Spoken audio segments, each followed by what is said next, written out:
90 రోజుల కోర్సు పూర్తి చేస్తే చాలు 100% ప్లేస్మెంట్ సపోర్ట్ తో సాఫ్ట్వేర్ జాబ్ మీ సొంతం. వెంటనే కోడ్ జ్ఞాన్ డెస్టినేషన్ ని సంప్రదించండి. నమస్కారం, సుమన్ టీవీ ప్రేక్షకులకు స్వాగతం.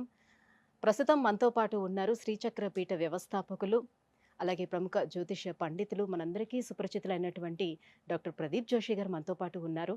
27 నక్షత్రాల వారికి ఏ రకంగా ఉండబోతుంది ఏంటనే విషయాన్ని తెలియజేసేందుకు గురుగారు నమస్కారం. శ్రీమాత్రే నమః. మీ జన్మ నక్షత్రం ఇంపార్టెంట్. ఇప్పుడు నేను చెప్పేది ఏది జన్మ నక్షత్రం, నామ నక్షత్రము కాదు. నామ నక్షత్రం వేరు, జన్మ నక్షత్రం వేరు. నామ నక్షత్రానికి ఏ రాశి ఫలాలు గాని ఏ గోచార ఫలితాలు గాని వర్తించవు. పేరు పేరే, పేరులో కొంచెం బలం ఉండాలి, అంతకుమించి ఏం లేదు. అది న్యూమరాలజీ అనుకోండి.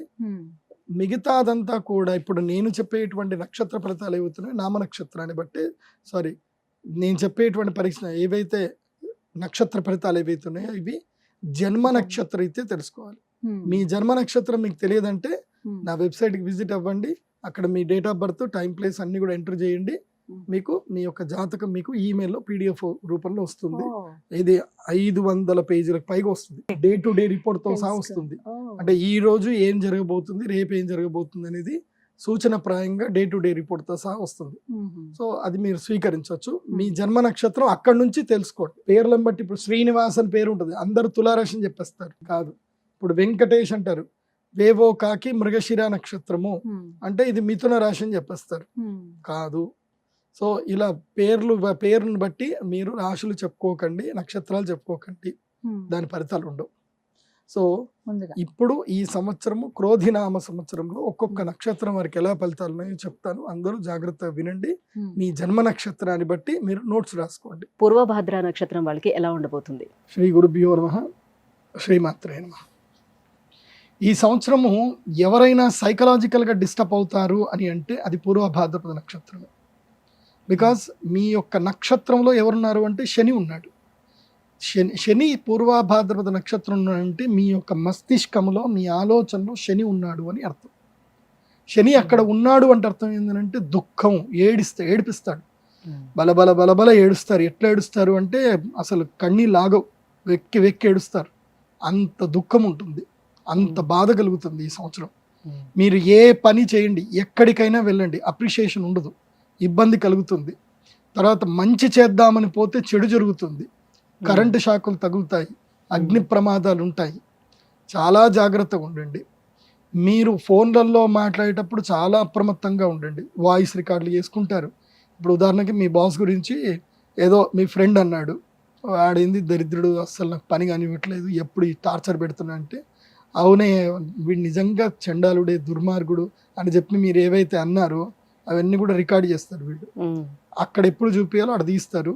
తర్వాత వాళ్ళ మాటలు మాత్రం రికార్డు బయటకు రావు, మీ మాటలు మాత్రం బయటకు వస్తాయి. దానితోటి మీరు అబాస్ పాలవుతారు.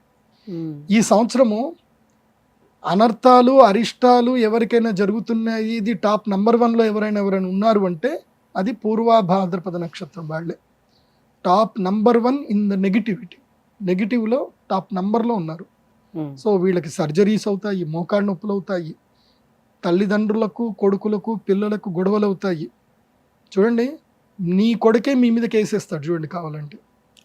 ఇలాంటివన్నీ జరుగుతాయి ఈ సంవత్సరం. తల్లిదండ్రులు మీ మీద కేసేస్తారు, మా పిల్లాడు మమ్మల్ని పట్టించుకోవట్లేదు, పెళ్ళాం దగ్గరికి పోతున్నాడు, మెయింటెనెన్స్ ఇవ్వాలని అమ్మా నాన్న కూడా పిల్లల మీద కేసులు వేస్తారు. ఈ పూర్వభాద్రపదకి జరుగుతుంది. సో అనవసరమైన కేసులు, అనవసరమైన గొడవలు, తగాదాలు ఇవన్నీ కూడా జరుగుతాయి. కాబట్టి ఈ సంవత్సరం నేను పూర్వభాద్రకు చెప్పేది ఏంటంటే, ఈ సంవత్సరం పూర్తిగా అన్నీ మానేయండి అని చెప్తాను నేనైతే. అన్నీ మానేసి ఎక్కడైనా తీర్థక్షేత్రంలో, పుణ్యక్షేత్రంలో వెళ్ళి సేవ చేయండి. వ్యాపారాలు ఏమైనా ఉంటే అన్నీ సర్దుమణిగించేయండి. ఉద్యోగంలో జాయిన్ అవ్వండి. చాలామందికి ఉద్యోగం నుంచి వ్యాపారం రమ్మని చెప్తాను, కానీ వీళ్ళకి ఏం చెప్తున్నాను, వ్యాపారం నుంచి ఉద్యోగం రమ్మని చెప్తున్నాను. ఎందుకోసం అంటే ఈ సంవత్సరం అంతా లెర్నింగ్ టైమే, నేర్చుకోవడమే. ఈ సంవత్సరం మీకు గుణ వాట్ అనేది సినిమాలో చెప్తారు కదా, అలాంటి మీకు కూడా జరుగుతాయి. అంటే వాళ్ళ క్యారెక్టర్ ఎలా ఉంటుంది బేసిక్ గా చెప్తున్నా కదా. డీజే టిల్లు అదేదైతే ఉంటుంది కదా, డీజే టిల్లు 2లో వాడు చెప్తాడు కదా, ఊర్లో ఉన్న లత్కోరు పంచాయతీలు మొత్తం తీసుకొచ్చిన మీద వేసుకుంటున్నా హరి ఓం తచ్చత్ అంటాడు వీడు. సేమ్ అదే ఆ డీజే టిల్లు మొత్తం ఈ సంవత్సరం మీరే. ఈ సంవత్సరం డీజే టిల్లు ఎవరు అంటే వీళ్ళే. మీ అందరికి టిల్లు అని పేరు పెట్టవచ్చు. పూర్వభాద్రపద నక్షత్ర జాతకులు ఈ సంవత్సరం టిల్లు 2, టిల్లు 3, టిల్లు స్క్వేర్, టిల్లు సర్కిల్ మీకు.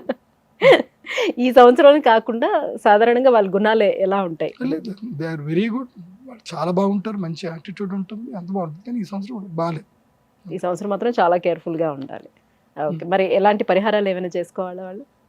పూర్వ భాద్రపదం వాళ్ళు పరిహారం అంటే ఏం లేదు, మౌనంగా ఉండడం పెద్ద పరిహారం. మీకు యోగా చేయడం అనేది ఇంకో పెద్ద పరిహారం.